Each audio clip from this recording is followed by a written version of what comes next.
dan kita boleh buat bersama-sama lah. Okey, so soalan yang pertama ini, selesaikan persamaan kuadratik. So kalau you dapat kiri kanan kan, okey, yang ini sekejap yang ini ialah okey, yang ini ialah kiri kanan adalah pecahan, okey. Sebab ini adalah dia punya tanda sama. So sini adalah sebelah kiri, sini sebelah kanan. Jadi kalau you nampak kiri kanan ataupun salah satu kiri ataupun kanan ialah pecahan, selalunya kita mesti kasih hilangkan pembawa. Macam mana nak hilangkan pembawa? Kita akan kasih pindahkan pembawa itu naik untuk kasih darab. Sebab pembawa ini adalah pecahan kan, per. So ini per bermaksud bahagi. So apabila saya pindahkan pembawa itu ke sebelah kanan ke sebelah kiri, dia akan menjadi darab. So masa itu pembawa itu akan hilang. So bila pembawa hilang, maka senanglah hidup kita. Kalau tidak kan ini akan menyusahkan hidup kamu. So kamu kena hilangkan pembawa, iaitu kita akan darab silang lah. Okey, kita akan buat darab silang. Okey. Okey. So bila kita nak buat darab silang, kita akan pindahkan pembawa. Okey, kalau ini sebelah kiri ialah 2 tambah X kan. Saya akan pindahkan ke sebelah kanan. Manakala yang 2 tolak X ini saya akan pindah ke sebelah kiri. Okey, supaya menjadi darab. So apa yang saya dapat ialah 4 di sebelah kiri tak ada usik. So dia masih 4. Tapi sekarang pembawa 2 tolak X ini akan dibawa ke sebelah kiri menjadi darab. Okey, seperti yang saya cakap tadi, bahagi akan jadi darab. So saya akan letak bracket 2 tolak X dan ini akan sama dengan 3X masih 3X di sini. Okey, sekarang pembawa 2 tambah X ini akan dibawa naik ke atas. Dia akan menjadi darab. So saya letak bracket, simpan 2 tambah X. Okey, so itu langkah pertama kita. Selepas itu kita akan teruskan dengan mengembangkan persamaan ini dengan mendarab masuk. So 4 darab 2 kita dapat 8. And then 4 darab X dapat 4X. Dan di depannya itu adalah negatif. So inilah positif. So positif negatif dapat negatif. And then sama dengan 3X darab 2 dapat 6X. Lepas tu 3X darab X kita akan dapat X kuasa 3. X kuasa 2. Okay. So sekarang sudah hilang kurungan. Dapat sudah ini. Dan sekarang kita perlu tuliskan persamaan ini dalam bentuk am. Bentuk am persamaan kuadratik. Okey, kalau bentuk am adalah dalam bentuk inilah, iaitu ax square plus bx plus c equals to 0. Ini adalah bentuk am persamaan kuadratik. So di mana a, b, c ini adalah integer lah, okay, ataupun nombor lah. Okey. So macam mana jadikan dia bentuk am? Saya akan pindahkan semua ini. Okey, bahagian sini saya akan pindahkan ke sebelah kanan lah. Supaya sini akan jadi kosong. So apa yang saya dapat ialah saya akan dapat 3X kuasa 2 tambah 6X. Yang ini saya salin balik saja. Tapi sekarang ini 8, inilah positif. Positif 8 pindah ke sini dia akan jadi negatif. Negatif 4X pindah sini dia akan jadi positif. So saya akan dapat positif 4X. Lepas tu tambah 8 akan jadi tolak 8. Dan ini akan sama dengan kosong. Okey. So yang ini belum lagi jadi bentuk persamaan am sebab sini masih ada lagi 2, ini X, ini pun X. So actually sini boleh diselesaikan lagi. Boleh diringkaskan lagi. So saya akan selesaikan bahagian tengah sini, iaitu 6X tambah 4X. So saya akan dapat 10X. Okey. 10X di sini, sini tolak 8, sini jadi sama dengan kosong. Okey, so sekarang ini sudah jadi bentuk am persamaan sudah, kuadratik. Okey. Tapi yang ini sampai sini bukan jawapan, belum lagi jawapan. So kamu kena lagi faktorkan persamaan kuadratik ini. Okey, macam mana nak faktorkan? Okey, kita akan guna cara, kalau nak cara manual, kita akan tulis inilah. Okey, 3x di sini, x di sini, lepas tu ini ialah cara dari buku teks lah. Okey, iaitu macam mana nak faktorkan persamaan ini. So, sini ialah 8, belakang ialah 8. So, maksudnya sini kena simpan faktor bagi 8. So, faktor bagi 8 adalah 1 dengan 8, 2 dengan 4, okey. Itu saja kan. So, maksudnya kombinasi 1, 8 dan 2, 4 ini akan membawa hasil darab menjadi 8 kan. So, maksudnya ini adalah dia punya faktor bagi 8. So, kita perlu simpan apakah kombinasi nombor yang kita boleh letak sini supaya nanti bila kita dapat X itu, kita akan dapat 10X. So, kita akan simpan lah. Kita akan try simpan. Mungkin saya simpan sini sini 2, saya simpan sini 4. So, ini akan darab secara silang. Bila saya darab secara silang, 2 darab X, saya akan dapat 2X. Lepas tu 3X darab 4, saya dapat 2 plus X. Okay. So, selepas itu, kita kena tengok bahagian tengah. Bahagian tengah ini adalah 10X. So, kalau 10X, okay, 10X di sini ya. So, macam mana saya nak simpan positif dan negatif di dalam sini, supaya yang saya dapat ini adalah positif 10X. Okay. Yang ini banyak memerlukan kamu tengok lah. Okay. Kalau saya simpan sini negatif, saya dapatkah 10X? Okay, kamu tidak akan dapat positif 10X sebab negatif 2 tolak lagi 12. So, negatif 2, negatif 12.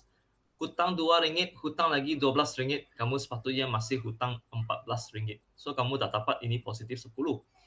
So, kamu kena tukar lagi lah. Okay, kalau saya simpan sini positif, saya simpan sini negatif, dapatkah positif 10? Okay, lihat. Negatif 2, hutang RM2, saya bayar RM12. So, tiada hutang sudah kan? Kamu terlebih bayar. Terlebih bayar berapa? Terlebih bayar RM10. Sebab kamu cuma hutang RM2, tapi kamu bayar RM12. So, maksudnya kamu tidak hutang sudah. Kamu terlebih bayar. Positif 10. So, sekarang dapatlah positif 10. Kan?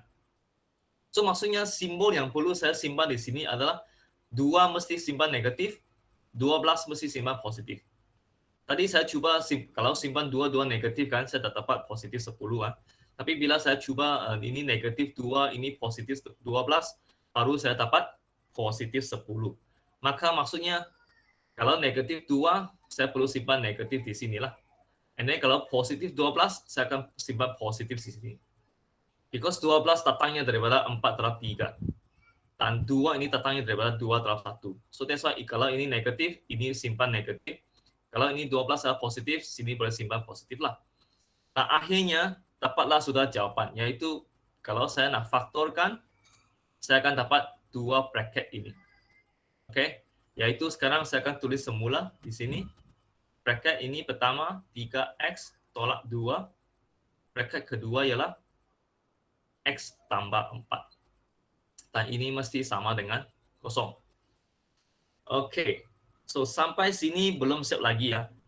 Belum siap lagi. Kamu perlu teruskan lagi, iaitu samakan bracket pertama dengan kosong. Okay. Atau bracket kedua sama dengan kosong. Okay.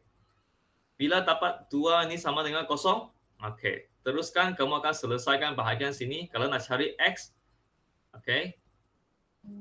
2 ini pindah ke sebelah kanan, menjadi positif 2. Lepas tu 3 ini pindah menjadi bahagi. So, 2/3. Atau,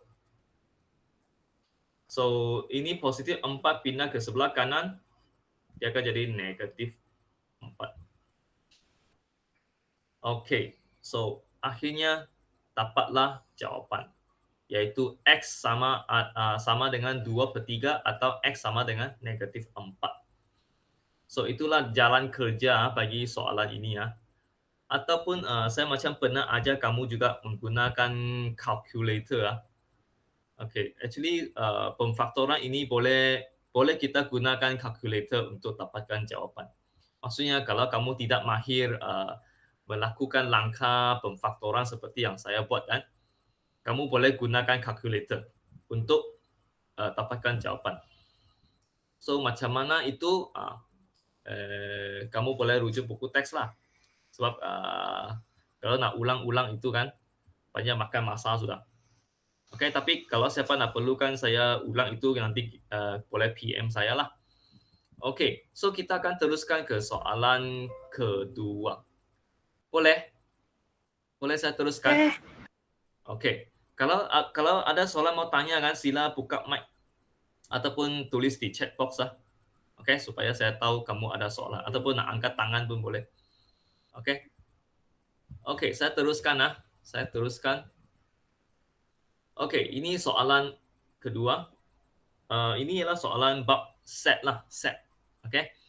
Dan bab set ini biasanya sama ada dia suruh kamu lorek kawasan ataupun dia akan berikan satu soalan suruh kamu cari elemen-elemen ataupun unsur-unsur dalam set tersebut lah. Okay, so diberi raja satu ialah gambar raja W menunjukkan set semester dan set PQR. Okay, seperti ini. Lepas tu kamu dikenaki untuk melorekkan rantau yang mewakili P kesatuan R, lepas tu persilangan Q pada ruangan jawapan. Okay, kamu kena lorekkan dia punya kawasan. So, saya bagi kamu sedikit masa, mungkin 1 minit. Kamu cuba dapatkan jawapan. Apakah kawasan yang perlu dilorek? Okay? Sebelum saya teruskan dengan jawapan lah, kamu cuba try dulu. Kamu dapat lihat skrin saya kan? Masih? Okay, bagus. Okay, teruskan. Mau saya besarkan kan? Ataupun boleh lihat dengan jelas? Kasih besar sikit, sir. Apa? Sorry? Kasih besar sikit, sir. Saya pakai laptop. Okay, saya kasih besar sikit. Okay. Boleh? Okay. Thank you. Thank you. 你在这边，你出去先。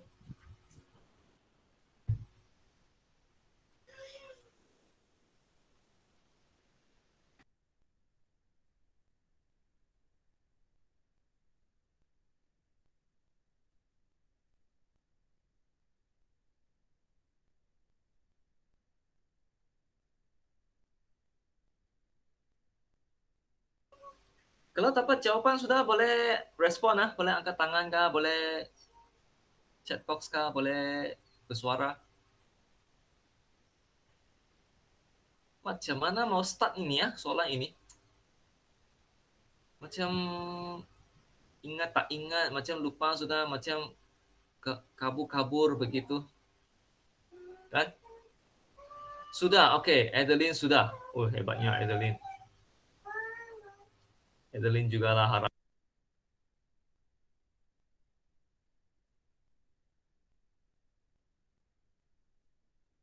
Macam mana orang lain? Boleh sudah? Putri dapat tak Putri jawapan? Sudah aku dah ingat soalan ni. Nah, Jo. Sorry. Isnin mau exam Itulah. sudah ini. Itulah itu. Aduh, hai. Itulah masuk nih. Ya. Oke, Syafika pun sudah. Oke, bagus. Ros. Oh, Ros. Suka kau, Ros. Ayu. Juliza. Juliza macam lama tak nampak Juliza. Sudah, oke. Rostiana sudah. Oke. Kebanyakan sudah. Kalau sudah, kita coba lihat. Oke, macam mana kita nak start dengan soalan jenis ini. Senang saja. Oke, senang saja.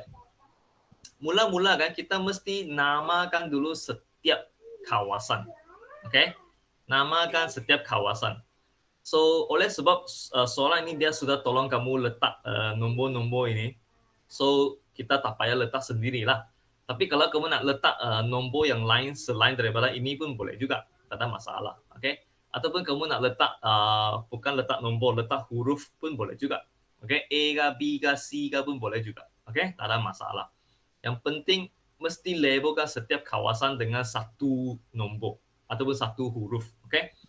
So, oleh sebab dia suatu tolong kita label, kita just pakailah guna balik. So, 3, okey, 3 ini kan mewakili kawasan dari sini ya. Saya kasih lorek dulu. Okey, saya kasih lorek. Iaitu kawasan ini. Ini semua ini ialah kawasan 3. Okey, semua ini. Sampailah sini. Ini ialah kawasan 3. Kalau 2K, 2K ialah kawasan inilah. Okey, sampai sini ya. Dari sini sampailah sini. Okey, semua ini kawasan 2. And then kawasan 4 ialah kawasan inilah. Okey, kawasan ini. Ini semua kawasan 4. Dan kalau kawasan K ialah kawasan sini. Okey, dari sini sampailah sini. Okey, segitiga inilah, segitiga ini. So, kalau kawasan 6 ialah kawasan yang trapezium inilah, kawasan 6. Dan kawasan 5 adalah semua kawasan yang berada di luar. Okey, di luar ini. Okey. Ini ialah semua kawasan 5. Okey, so that's why kita perlu namakan ataupun nomborkan setiap kawasan. Okey. Itu ialah langkah pertama. Selepas kita sudah berikan dia nombor, berikan dia huruf, okey, langkah kedua kita akan lihat soalan. Apa dia mau di sini? Dia mau P kesatuan R, lepas tu jawapan ini bersilang dengan Q. Okey, itu ialah apa yang dia mau. So, biasanya kalau kamu nampak bracket dalam soalan kan, biasanya kita akan senaraikan dulu unsur-unsur yang berada dalam bracket. Okey. So, dalam bracket itu dia tulis P kesatuan R. So, kalau nak tulis kesatuan kan, dia punya keyword ialah kasih gabung. Gabung. Kalau persilangan, dia punya keyword ialah nombor yang sama ataupun unsur yang sama. Okey, nombor ataupun unsur yang sama lah. Okey, itu ialah dia punya keyword. So, untuk kesatuan ialah gabung. So, gabung, apa maksud gabung? So, kalau sini P kesatuan R, apa saya buat? Saya akan ambil semua unsur-unsur dalam P. Okey, saya akan senaraikan unsur P dulu. Okey, P ialah bulatan besar ini ya. So, apakah nombor ataupun huruf yang kamu gunakan untuk mewakili kawasan yang ada dalam P? Okey, dalam case ini dia ambil 3 dan 2K kan. Sebab bulatan besar ini, dalam bulatan besar ini ada 3, ada 2K. So, P punya unsur adalah 3 dan 2K. Okey, ini koma. Okey, P unsurnya ini. Sekarang saya senaraikan unsur R pula. Apakah unsur dalam R? R ialah segitiga besar ini ya. So, apakah unsur yang ada dalam R? Kamu lihat dia ada K, dia ada 6. So, saya akan tulis sini K, sini 6. Okey, so sekarang saya mau cari P kesatuan R. So, seperti yang saya cakap tadi, kalau kesatuan maksudnya gabung. Maksudnya saya akan gabungkan semua unsur-unsur ini dalam satu kurungan. Okey, unsur yang sama kan, tulis satu kali saja. So, tapi kamu lihat sini 3, 2K, ini K, ini 6. Tak ada unsur yang sama. So, kalau tak ada unsur yang sama, kita kasih gabung semua unsur itu sekali. Iaitu 3, 2K, lepas tu K sama dengan 6. Okay, so inilah jawapan untuk P kesatuan R. Okay, so saya sudah dapat bahagian pertama. Okay, unsur-unsurnya ialah ini semua. Okay, lepas tu saya mau silangkan jawapan ini dengan Q. Okay, so sini letak dulu. Jawapan ini letak dulu. Sekarang saya mau cari Q. Apakah unsur yang ada dalam Q? Okay, cuba lihat. Q ialah segi 4 tepat ini. Okay, segi 4 tepat. So, apakah unsur yang ada dalam segi 4 tepat? Kita ada 2K, ada 4, dan ada K. So, saya akan tulis di sini 2K, lepas tu 4, dan K. Okay, ada 3. So sekarang saya mau ambil jawapan ini silang dengan jawapan ini. Okay, yaitu P kesatuan R silang dengan Q. Okay, apa maksud silang? Silang means cari nombor ataupun unsur yang sama. So sekarang saya ada sini ada 4, sini ada 3 unsur. Apakah unsur yang sama? Okey, unsur yang sama sini ada 2K, ini ada 2K. Lepas tu sini ada K, sini pun ada K. Kan? Itu saja dua unsur yang sama kan? So saya boleh tulis P kesatuan R silang dengan Q. Jawapan saya adalah 2K dan K. Maka kawasan yang perlu saya lorek adalah kawasan 2K dan K. Itulah jawapan saya. So, saya akan lorekkan sekarang.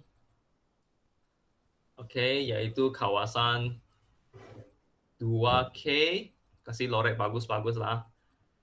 Kalau boleh kasih hitamkan lah, okey, seluruh kawasan itu. Jangan macam saya buat macam garis-garis saja. Kalau boleh kasih hitamkan lah semuanya. Okey, so kawasan ini saja yang perlu dilorek. Okey. So jawapannya adalah sinilah 2K dan K. So soalan 1 sudah terjawab. Okey, boleh faham apa yang saya cakap di sini? Boleh. Ada soalan mau tanya? Okey, Syafiqah boleh? Putri boleh imbas balik. Okey, Boleh dapat sudah idenya? Okey. Okey, bagus. Okey, untuk next week punya exam kan, Saint Cecilia, soalan ini ada kedua. Saya kasih bocor dulu di sinilah. Walaupun video ini direkod. Tak apalah. Walaupun saya nanti masuk penjara pun okeylah, berbaloi jugalah. Okey, so ada dua soalan. Satu mungkin 1A, 1B begitu. Okey, 1A lorekan ini, 1B lorekan ini. Tapi A itu lebih senang sikit lah. Dia tak begitu panjang lah. Mungkin dia hanya tulis, okey, lorekan P silang Q, begitu saja. So, kalau soalan B itu dia ada A silang P, bracket, silang P, silang R, begitulah. Panjang sikit lah. So, tapi cara kerjanya begitu saja. Okey? Jangan risau. Jalan kerjanya masih begitu. Okey? Kalau you ikut saja, caranya begitu saja. Okey. Soalan A, kenapa jalan kerja kasar? Soalan A. Okey. Untuk soalan ini, kalau kamu lihat dia punya pecahan markah kan, 2 markah. So, kalau soalannya bahagian A kan, biasanya kita boleh lorekkan pun boleh lah. Tak perlu langkah kerja seperti yang saya buat. Saya buat ini untuk tujuan untuk kamu lebih faham lah, kan? Tapi kalau kamu nak tunjukkan juga, ada advantage juga lah, ada dia punya kelebihan lah. Sebab mungkin kalau cikgu itu rasa kamu salah, kamu lorek salah, tapi dia nampak, oh ada budak ni memang ada usaha mau jawab kan, nampak jalan kerja kamu begitu banyak, mungkin dia akan kasih markah jugalah, kan? Kalau saya akan kasih markah lah. Sebab saya nampak ada usaha daripada murid ini untuk cuba jawab soalan ini. Okey? Tapi kalau kamu sudah yakin kan, kamu tengok begitu sudah tahu dia punya lorek di mana, kamu boleh terus lorek. Tak payah tunjukkan jalan kerja pun boleh. Okey? Alright. So, kita akan teruskan ke soalan kedua. Okey? Soalan kedua iaitu dia mau kamu carikan diberi N. N ini bermaksud bilangan. N bermaksud bilangan. Bilangan unsur set semester. Okey? Dia kasih tahu sudah, bilangan unsur set semester ialah 30. Cari nilai K. Okey? Set semester ialah kotak ini. Maksudnya segala-gala unsur yang ada dalam kotak besar ini, jumlahnya mereka adalah 30. Okey? Jumlah mereka adalah 30. Maksudnya, dalam kotak ini kan sekarang kita tahu kita sudah ada, saya buat di bawah sikit. Kita tahu ada 3, lepas tu kita tahu ada 2K, lepas tu kita ada 4, kita ada K, kita ada 6, dan kita juga ada 5. Okey? Iaitu segala-gala unsur yang ada dalam set semester ini. Semuanya adalah di sini. Dan soalan sudah bagi tahu. Bilangan unsur means semua, kalau saya kasih tambah ini semua, bilangannya adalah sama dengan 30. So, bolehkah kamu cari nilai K? Ini macam satu persamaan linear sudah kan? Okay. So, saya kasih kamu setengah minit, kamu cuba carikan saya nilai K itu berapa. Kalau 3 tambah 2K tambah 4 tambah K tambah 6 tambah 5. Sama dengan 30. Berapakah nilai K? Okay. Coba carikan. Berapa nilainya?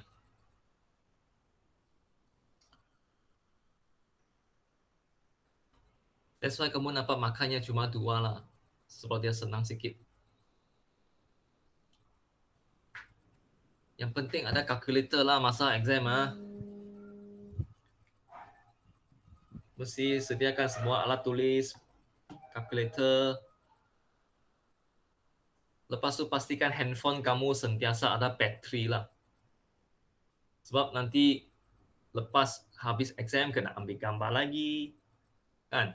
Kalau bateri empty masa nak hantar exam nak, tak tahulah. Kalau di Saint Cecilia ni saya rasa cikgu-cikgunya cukup baik lah. Mungkin saya akan boleh terima lah walaupun kamu lambat hantar. Tapi cikgu-cikgu di sekolah lain tak tahulah. Okay. Cikgu Saint Cecilia ni semua ni baik-baik belaka. Menyesal orang yang pindah lah kan. Apa masalah ni? Cari gaduh je. Mesti menyesal lah orang yang Tidaklah. pindah rendah ini. Menjadi orang nomad. Ya. Yeah. Okey, sudah dapat jawaban? Okey. Apa jawapannya? K sama dengan 4. Okey, Putri cakap 4, Adeline cakap 4, Ross cakap 4. Okey. Bagus. Okey, so ini hanya main pindah kiri kanan sajalah. Ini taklah susah lah kan. So 3 tambah 4 tambah 6 tambah 5. Semua sini ialah 13. Ya tak? Bukan, sorry. 18. So bila 18 ini saya pindah ke sebelah kanan, dia akan jadi tolak lah. Kan? Lepas tu sini ada 2K, ini K. 2K tambah K jadi 3K. Dan 3K lepas tu sini 30 tolak 18.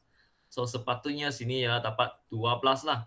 So kalau 3K ialah 12, K akan sama dengan 4. Sebab 12 bagi 3 dapat 4. So dapatlah jawapan. Okay. So soalan ini, set ini memang senang lah. Okay. Dia memang senang. Kalau di bahagian A lah. Okay. So saya akan teruskan ke soalan ketiga. Kalau tak ada pertanyaan. Okay, yang ini ialah bab transformasi. Okay, transformasi. Yang penting sekali ialah kamu mesti sudah mahir macam mana nak mencari image untuk satu translasi. Okay. Macam mana mau cari image dia. Lepas tu pantulan. Okay, kita ada 4 jenis transformasi ya, pantulan. Lepas tu kita ada lagi putaran. Okay, semua ini kalau you sudah lupa kan macam mana mau cari dia punya image kan, saya harap kamu boleh pergi ulang kaji balik lah. Translasi. Inilah translasi. Pantulan, putaran, pembesaran. Okay, biasanya saya cakap dengan ringkas di sinilah. Kalau translasi biasanya dia tulis dalam bentuk A, B. Satu atas, satu bawah.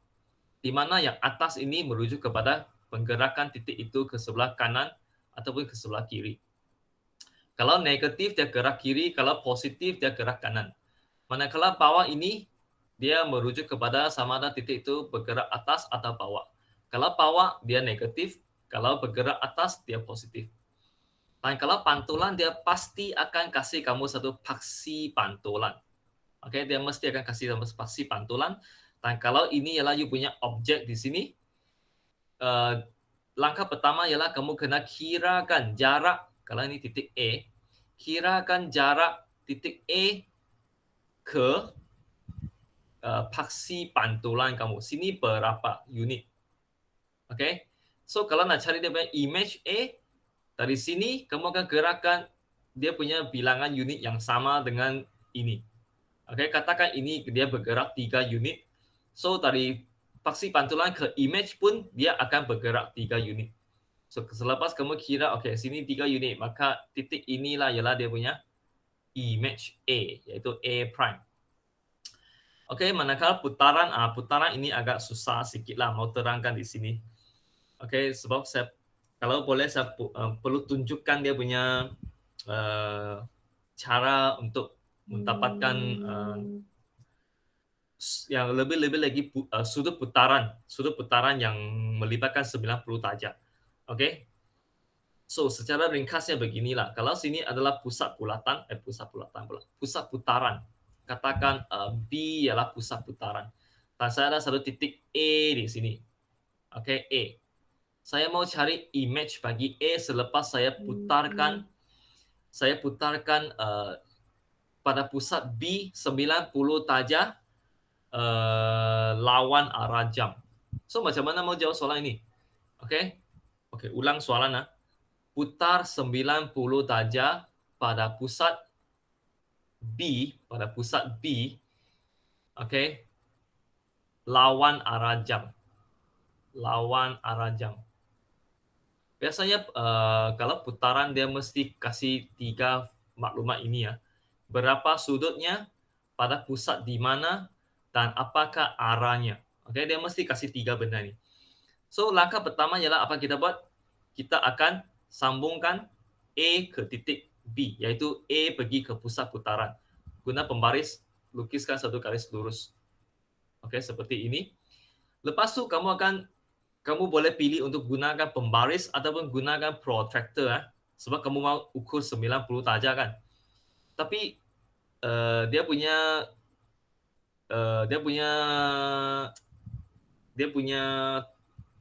paling penting ialah di mana kamu perlu letak sudut ataupun jangka sudut kamu ataupun pembaris kamu supaya kamu tahu yang kamu lukis itu adalah 90 darjah lawan arah jam.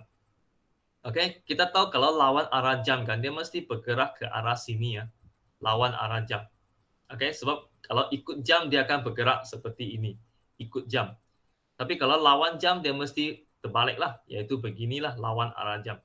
So bila kamu dah lukis tu pastikan oleh sebab dia bergerak ke sini, ke bawah, iaitu ke arah ini ya, ke arah anak panah ini. Maksudnya you punya 90 darjah mestilah dilukis di sini lah. Okey, dilukis di sini. Dan bukannya di atas sini. Kalau you lukis 90 darjah di atas sini, sini sudah salah sebab ini ialah ikut jam. Okey, dari A kan, dia bergerak sini dia ikut jam. Dan kalau you lukis di sini, dia adalah bergerak ke sini, iaitu lawan arah jam. Okay, that's why sudut ini sangat penting. Kalau you salah lukis sudut ini, maka semua sudah salah. Okay, selepas you sudah lukiskan 90 darjah ini, maka langkah seterusnya gunakan pembaris ukur jarak ini. Dari A ke B, berapa cm ataupun berapa unit. Katakan sini ialah 5 cm. Katakan 5 cm. So, guna pembaris sekarang letak di sini B kan. Dan ukur dari sini B ke sini 5 cm. 5 cm. So, kalau sampai sini ialah 5 cm, kamu tandakan, maka titik ini adalah titik A prime kamu, iaitu image kamu. Okay? So, itulah cara kita cari putaran. Dan pembesaran ini kita sudah belajar lah. Yang tingkatan 5 ini, baru-baru ini kan. Bab 5 kan, kalau tak silap. Pembesaran. Kita sudah belajar lah. So, saya tak akan ulang di sini. Yang ini kita belajar form 1, form 2, form 3, kalau tak silap. Okay, so kita teruskan ke soalan. Okay, soalannya ialah penjemahan T ialah ini, P ialah pantulan, R ialah putaran. Nyatakan koordinat titik G di bawah setiap penjemahan berikut. Okay, kalau T kan, T ialah apa? T ialah translasi. Maksudnya di sini sekarang ini ialah objek kamu G ini ialah objek. Okey, kamu kena cari dia punya image selepas dia mengalami translasi. T ialah translasi. So apa kita buat?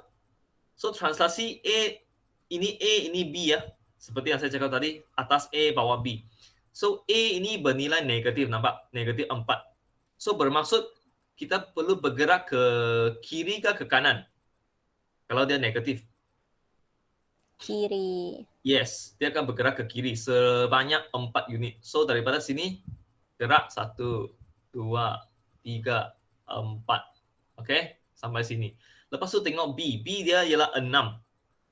Maksudnya dia bergerak ke atas kan, iaitu sebanyak 6 unit. So dari sini bergeraklah 1, 2, 3, 4, 5, 6. Okey, sampai titik ini. Maka titik ini adalah image bagi G selepas mengalami transformasi T.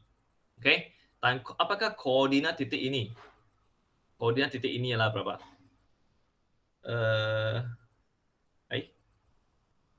Macam saya salah lah. Saya salah kan? Ya, Apa kesilapan saya? bukan dari titik G kah cikgu? Ya. Terima kasih Adeline kerana membetulkan saya. Aduh, orang tua ni, pakcik ni. Ajaran sesat pula. Okey, sorry ya. Ini ajaran sesat sudah. Sepatutnya kita nak gunakan titik G, bukannya gunakan titik H. Sebab H itu sepatutnya adalah pusat putaran. Okey. Okey, ada Pizudin baru masuk. Siapa Pizudin ini? Dari Muhibah kah? Iya, kawanku sir. Okey, selamat datang.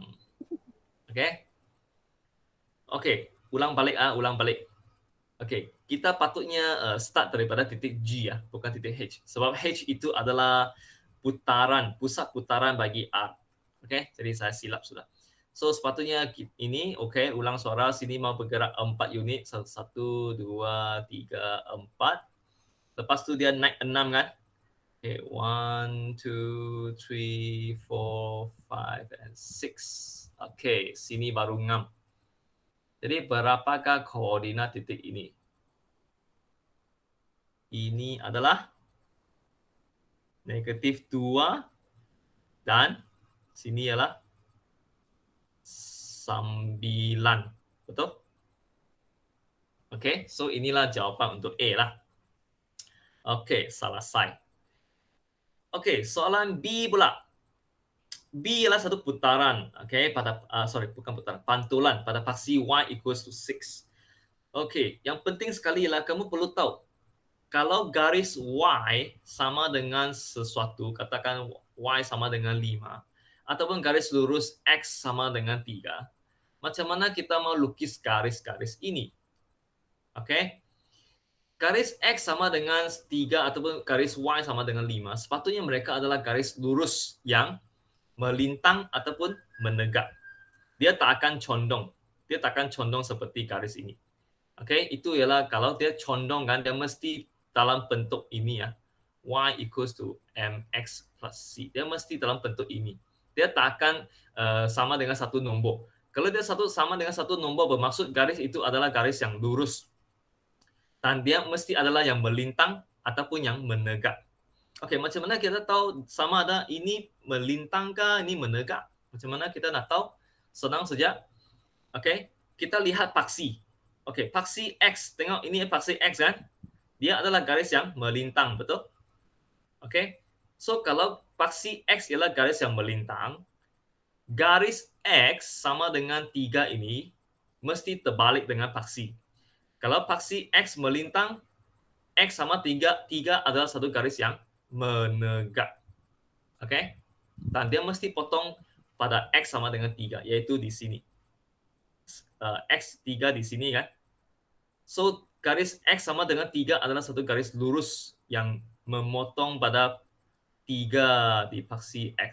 So, inilah garis X sama dengan 3. Okey, dia terbalik dengan paksi yang nampak. Paksi ialah melintang dia adalah menegak. Begitu juga dengan Y.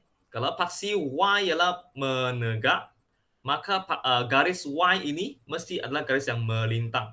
Dan dia mesti potong Y pada titik 5 di sini. Okey.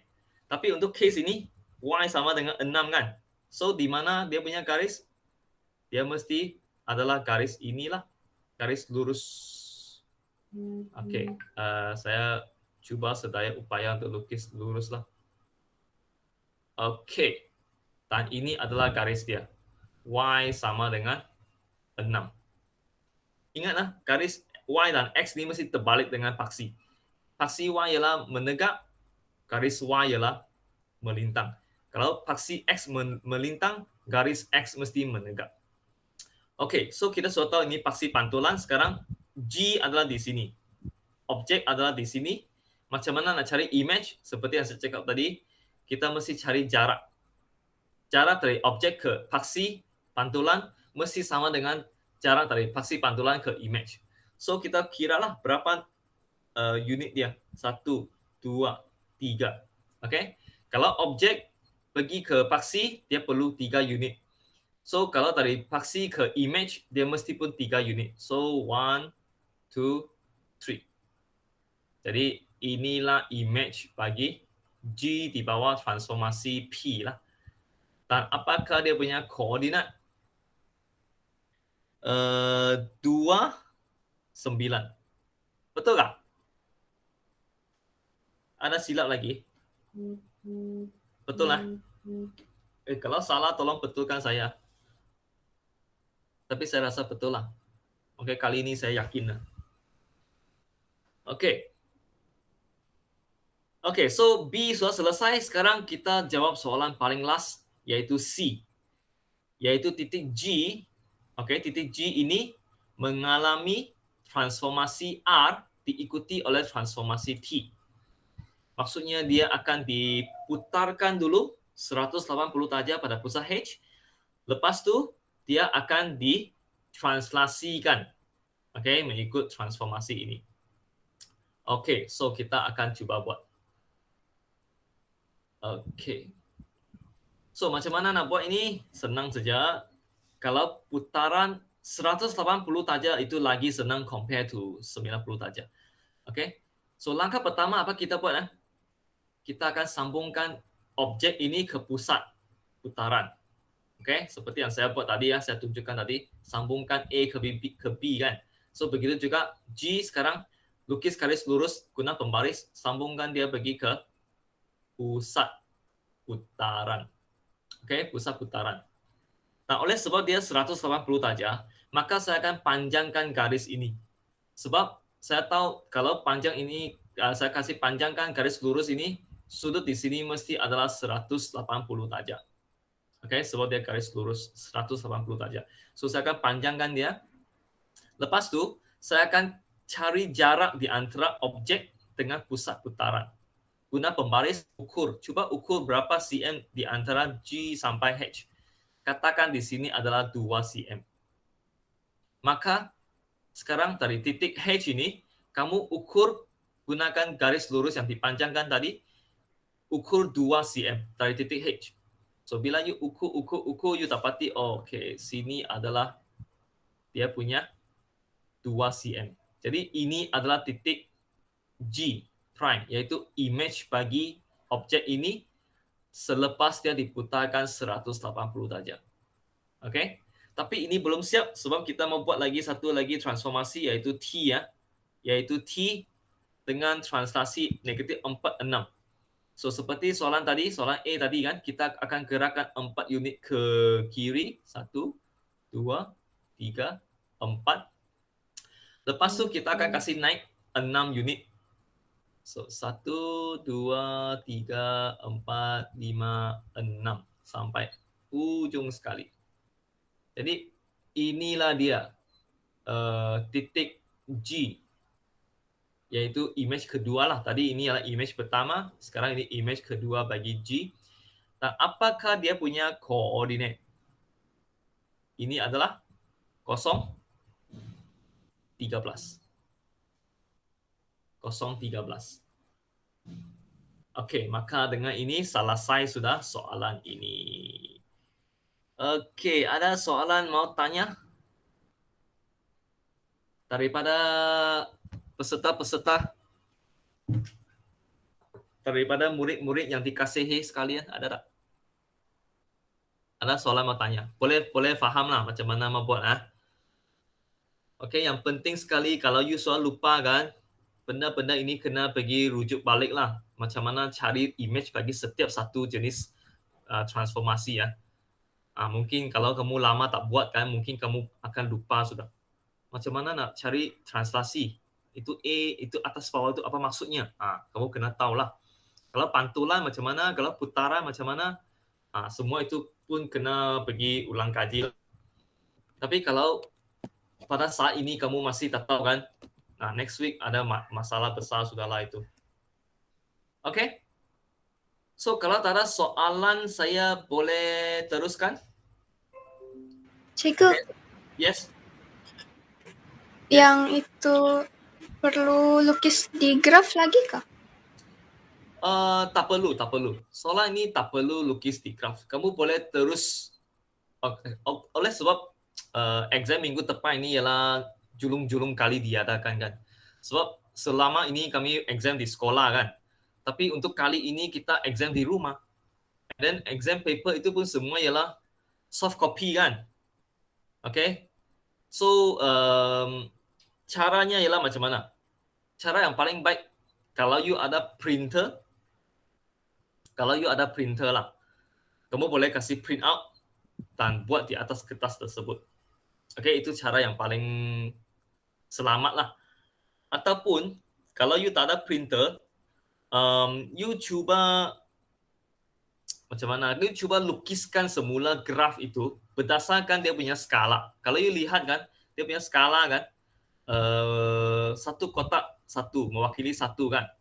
So, kamu cuba pergi lukis semula graf ini di kertas graf kamu. Lepas tu kamu cuba lukis di kertas graf kamu. Okay? Dan cuba dapatkan jawapan. Itu yang inilah. Tapi oleh sebab kami ini selama ini tak ada buat benda ujian seperti ini, online ini. Jadi, cara yang paling baik itulah dua cara itu. Okay? Tapi kalau kamu di masa SPM nanti, sebab kamu akan dapat kertas itu kan, kertas yang sebenar kan, yang boleh kamu pegang-pegang itu kan kertas. So, kamu akan terus buat dalam soalan itu. Kamu tak perlu lukis semula di atas kertas graf. Okay? Melainkan kalau soalan itu minta kamu lukis di atas kertas graf. Ataupun dia cakap, pada ruangan jawapan yang disediakan, sila lukis semula. Itu cerita lain lah. Masa itu kamu terpaksa lukis lah. Tapi kalau soalan bahagian A ni, biasanya dia tak suruh kamu lukis. Kamu boleh terus buat di soalan tersebut. Okay, Adeline? Okay, thank you. Ya. Jadi boleh saya teruskan ke soalan seterusnya? Boleh. Boleh ya? Okay. Sekarang, mau tekan 1 jam sudah. Okay, tak apa. Kita percepatkan. Dua soalan lagi. Okay, so ini ialah soalan tingkatan 4 juga, iaitu ini ialah bab graph teori, kalau tak silap saya. Graph teori ya. Okay, soalan ini A, dia minta kamu lengkapkan graf terarah berpemberat. Okay. Diberikan satu jadual lah. Okay, satu jadual, ada maklumat-maklumatnya. Lepas tu dia suruh kamu lengkapkan graf terarah berpemberat. Okey, apa maksud terarah dan berpemberat? So, istilah ini kamu mesti tahu dululah. Kalau terarah means dia mesti ada arah. Dari arah sini kah, kiri kah, kanan kah, atas kah, bawah, itu maksudnya terarah. Kalau berpemberat, maksudnya dalam gambar raja kamu, dalam graf kamu itu, kamu mesti labelkan nilai-nilai ini pada graf kamu.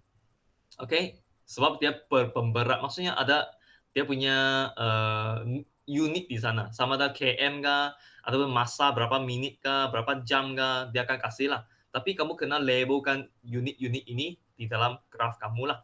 So, itu maksudnya graf terarah. So, bagi mereka yang sudah hantar jawapan untuk ni kan, Adeline dan Syafiqah, kalau tak silap saya.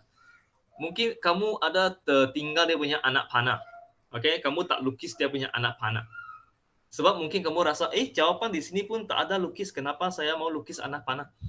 Okay, sebenarnya ini ialah jawapan yang belum lengkap. Okay, jangan terpedaya dengan dia punya jawapan di sini ya. Sebenarnya ini belum lengkap. That's why dia suruh kamu lengkapkan. Okay, so maksudnya dia tak lukis tak bermaksud tak perlu lukis. Okay, so kita lihat balik. Okay, kita cuba lihat soalan ini. Okay, kita akan lengkapkan soalan A dulu, yaitu PQ. Okay, PQ maksudnya dari P pergi Q. Jaraknya 8 cm. Dari P pergi Q, 8 cm. Okay, ini sudah dia tolong kamu labelkan dia punya 8. Cuma dia pun belum lagi lukis dia punya anak panah. So, anak panah yang perlu kamu lukis ialah begini. Okay? Yaitu dari P ke arah Q. Okay, so ini selesai. Nombor 2, PR. PR ialah 4. So, P ke R. Okay, di sini P, sini ialah R. So, dia belum lukis dia punya tepi ya. So, kamu tolong lukiskan guna pembaris lah. Okay, labelkan dia dari P ke R. Labelkan anak panah dan labelkan dia punya distance, jarak, yaitu 4. So, letak di sini 4. Okay. Dan seterusnya lah. Okay, kamu cuba tolong saya lengkapkan anak panah. Graf ini, saya kasih kamu setengah minit. Berdasarkan jadual, lukiskan, lengkapkan graf yang ini. Okay, tengok apa yang kamu dapat. Okay. Yang sudah siap itu boleh respon lah. Okay, cuba lukis dulu.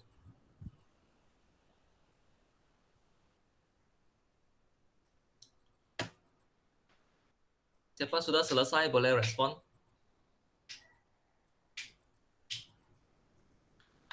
Okay, Adeline sudah. Thank you. Ada lagi? Berdasarkan jadual lah. Tengok jadual, dia pergi mana. Letak anak panah, letak dia punya pemberat. Dia punya distance.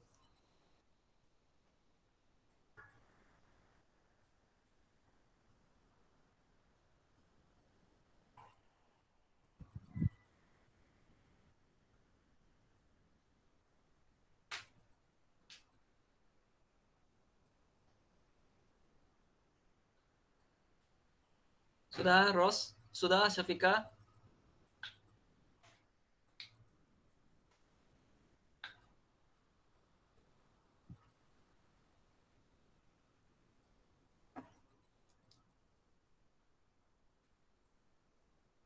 Oke. Oke, Putri pun sudah. Oke, kalau sudah, kita tengok jawapan lah. Saya akan buat juga. Oke, so ini 4 sudah. Sekarang RQ. RQ, di mana RQ? Oke, RQ. Oke, dari R pergi ke Q. Letak anak panah. Lepas tu sini mau letak 2 kan? Oke. Dan RS. R ke S, dia sudah tolong lukis 3.4. Anak panah saja yang perlu lukis. So, lukiskan dia punya anak panah. And then SQ. SQ pun sudah lukis. Belum letak anak panah. Tolong letakkan anak panah. Lepas tu ST. ST sudah. Belum letak anak panah. And the last one QT. Okay, lukiskan tepi dia. QT. Letakkan anak panah dan sini tulis 3.2. Okay, so dengan ini selesai sudahlah. Okay, saya harap kamu dapat jawapan yang sama dengan saya. Okay, so soalan A selesai. Soalan B. Nyatakan laluan terpendek yang dipilihnya untuk menghantar barang itu. Dia perlu hantar satu benda dari P ke T. Okay, dari P ya. Dari P, dia mau hantar pergi T. So, kalau kamu lihat kan, dia macam ada banyak laluan yang dia boleh pilih. Tapi, dia mau laluan yang terpendek. Okay? Jadi, kamu boleh try lah. Try and error. Okay? Tengok mana satu laluan yang paling pendek. So, kita start dari P ya. Kalau start dari P, dia ada 2 jalan boleh pilih ya. 8 dengan 4. So kalau saya akan pilih yang lebih pendek lah kan, sebab dia mau laluan pendek. So dari P dia akan pilih R, betul? Dari P pergi R, sebab di sini lebih pendek. Okey, sampai sini R, dia pun ada dua jalan. You nak pilih dua kan, nak pilih 3.4. Of course, kalau nak pendek, pilihlah dua kan. So saya akan pilih dari R pergi ke Q. Okey, sampai di Q pun dia ada lagi dua laluan. Okey. Tapi laluan sini kan kalau you tengok sini 1.5, sini 3.2. Kalau ikut ini macam lebih pendek. Tetapi okey, jangan lupa kalau kamu pilih 1.5 sampai sini S, dia masih mau jalan lagi 2.5 pergi T. So kalau 1.5 tambah 2.5 dia akan jadi 4 sudah kan. So kalau 4 compare you take 3.2 dia akan lebih pendek kan. Okay, so saya akan pilih untuk dari Q terus pergi ke T. Okay, so ini adalah laluan yang terpendek lah. So kamu boleh try dengan laluan yang lain. Mungkin kamu nak pilih, okay, saya mau pergi Q, lepas tu saya mau pergi S, lepas tu pergi ini. Okay, kamu boleh try and error. Lepas tu cuba bandingkan dia punya laluan. Okay, so sepatutnya ini adalah jawapan lah. Okay. So lepas tu untuk hitung jarak terpendek, kamu hanya tambah sajalah.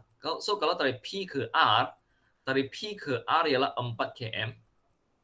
Lepas tu dari R ke Q 2 km dan dari Q ke T 3.2 km. So all together berapa km? 699.2 9.2 km. Okay, so inilah jawapan saya. Selesai.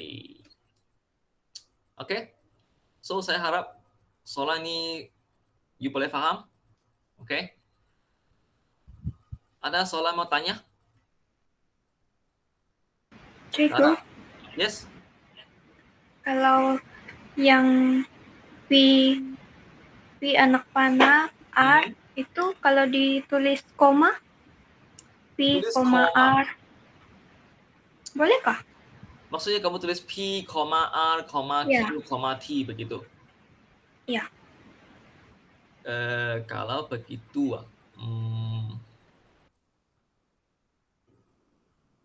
rasanya boleh juga kot.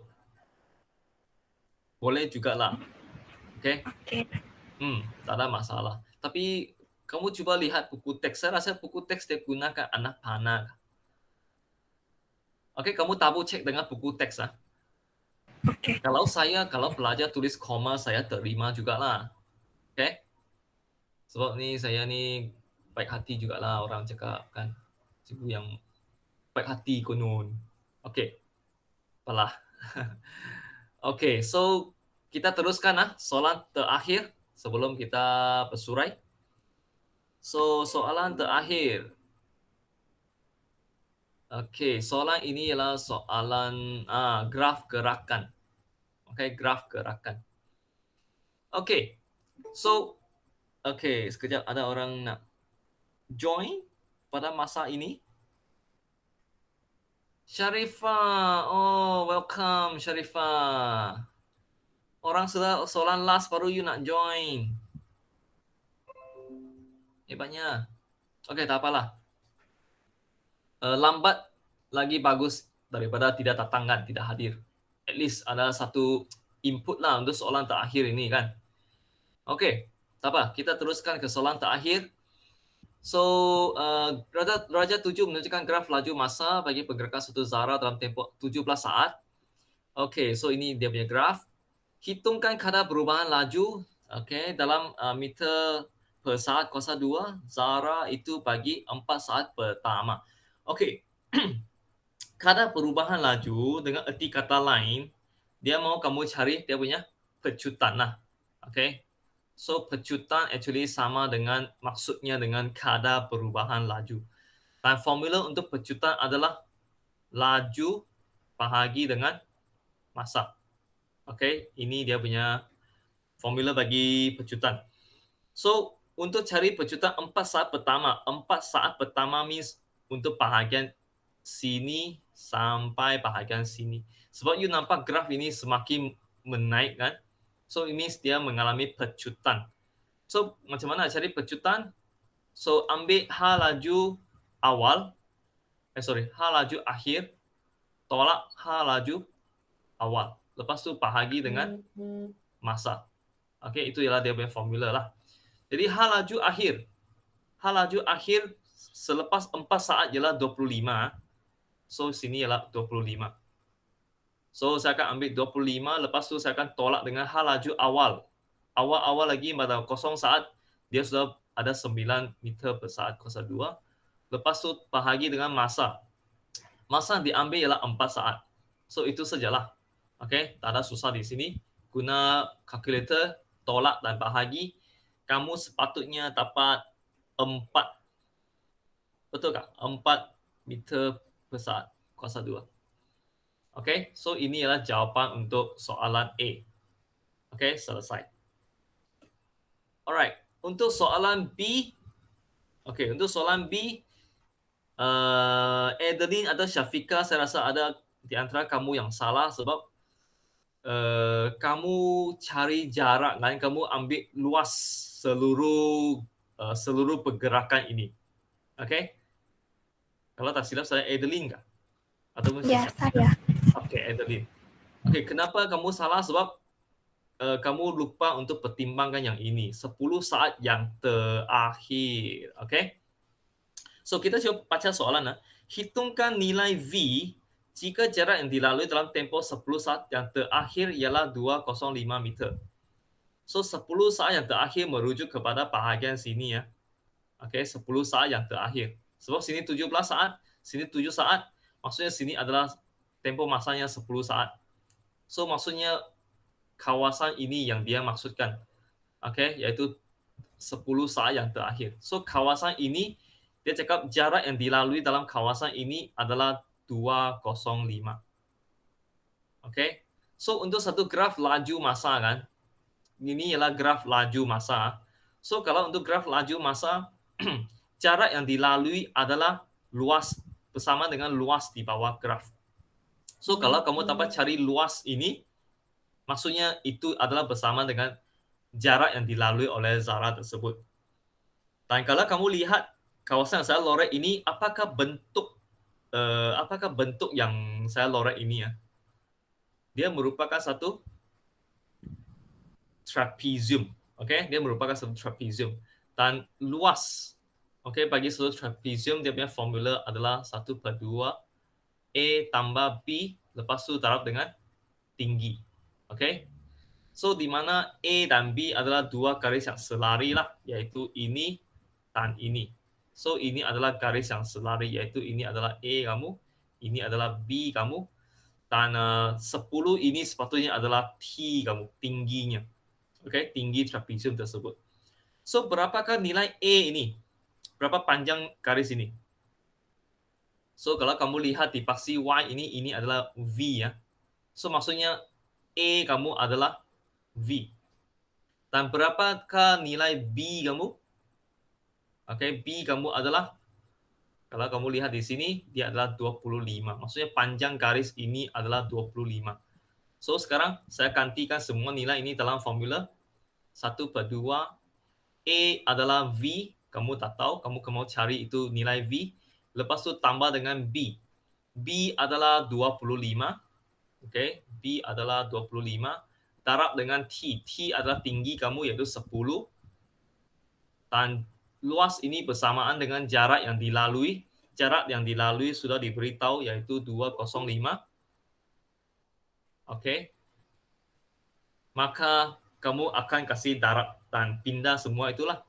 Okey, saya kasih kamu 1 minit, kamu cuba selesaikan. Tengok apakah nilai V tersebut.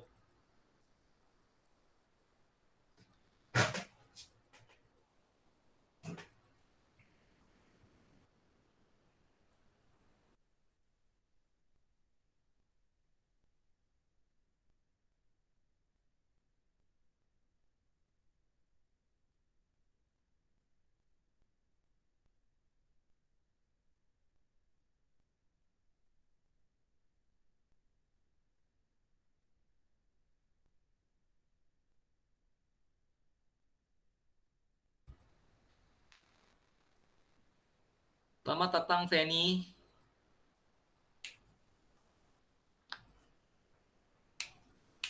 Kenapa lambat masuk nih Fanny?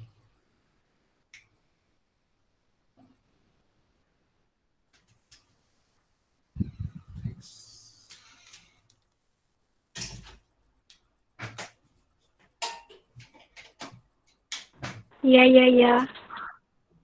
Apa? Sorry? Tak dengar Fanny saya. Fanny nggak tadi? Apa dia bilang Fanny? Apa dia cakap tadi? Dia bilang, mana ya, ada ya, cikgu? ya. Kenapa you lambat masuk Fanny? Ah, Kenapa you lambat? ada kerja. Oh, nah. Busy juga. Iyalah, Wak. Oke. Kita sudah sampai Menjaga ke dia anaknya cikgu. apa Wih, nggak ada anakku. ini semua soalan terakhir sudah Fanny.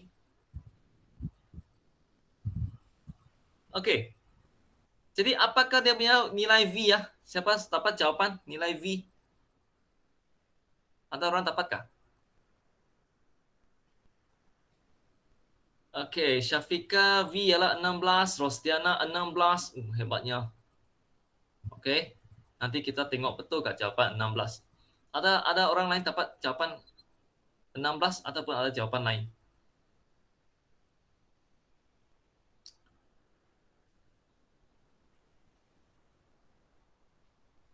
Oke.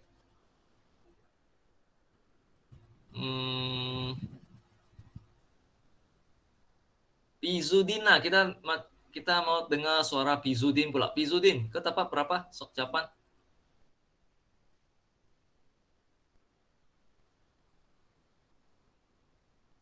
Pizudin?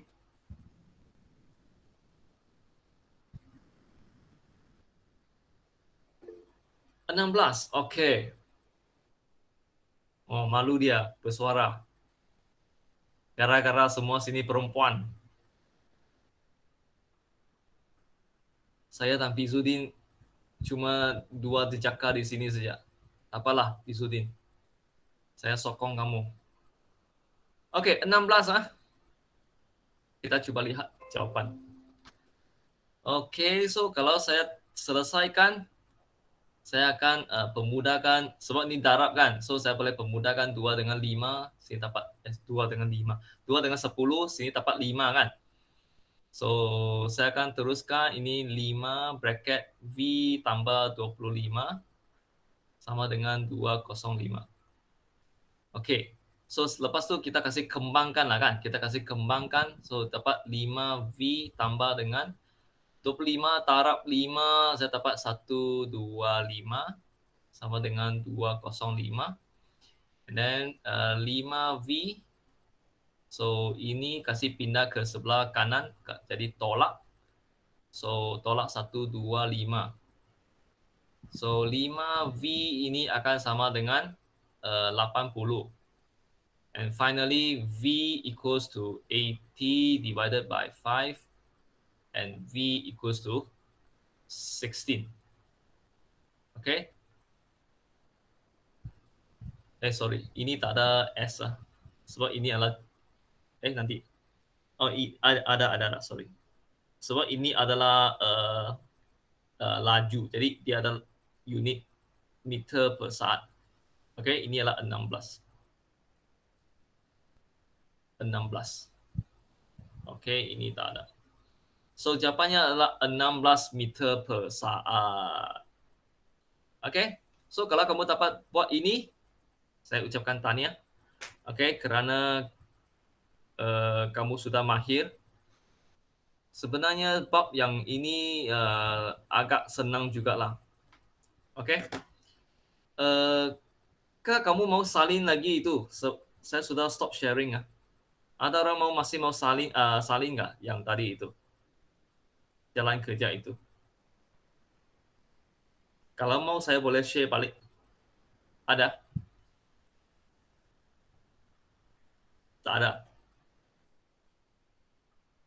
Oke, kalau tak ada, Dan saya rasa itu saja yang saya sempat bincang hari ini. Ada soalan lain tak sebelum kita bersurai? Soalan nak tanya kah? Kah kamu nak bercerita, bersembang-sembang, nak tanya Pisudin dari manakah begitu? Adakah? Tak ada. Tiada. Oh, malulah kamu. Hujan sehujan.